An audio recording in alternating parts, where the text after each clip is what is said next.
Voici sa parole pour aujourd'hui. Vendredi 7 octobre. Ne soyez pas découragés. Troisième partie. Il laissa son serviteur, puis il marcha pendant une journée dans le désert, et il s'assit sous un genêt, ou genévrier. 1 Roi chapitre 19, versets 3 et 4.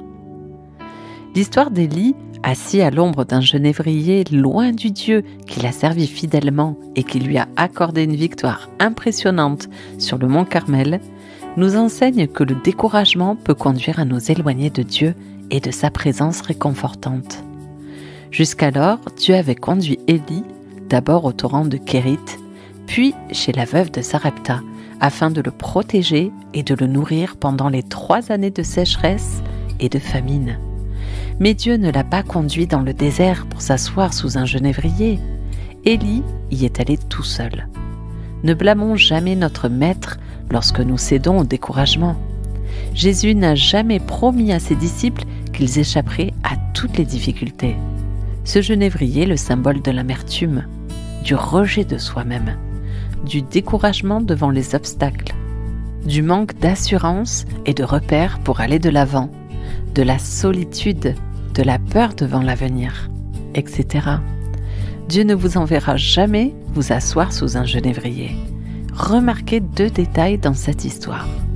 Le premier, Dieu avait procuré à Élie un serviteur qui l'accompagnait presque partout. Mais nous lisons ici qu'Élie s'était éloigné de son serviteur. Il était seul sous le genévrier.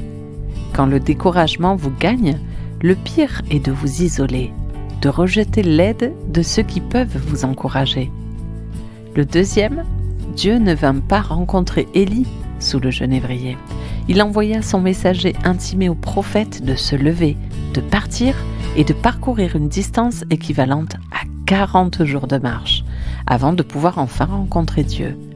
40 jours pendant lesquels Élie devait se contenter d'obéir. Nous sommes si pressés que nous voulons entendre la voix de Dieu tout de suite lorsque les difficultés s'amoncellent dans notre vie. Mais pour lui, obéir est plus important. Souvenez-vous-en quand vous vous sentirez découragé.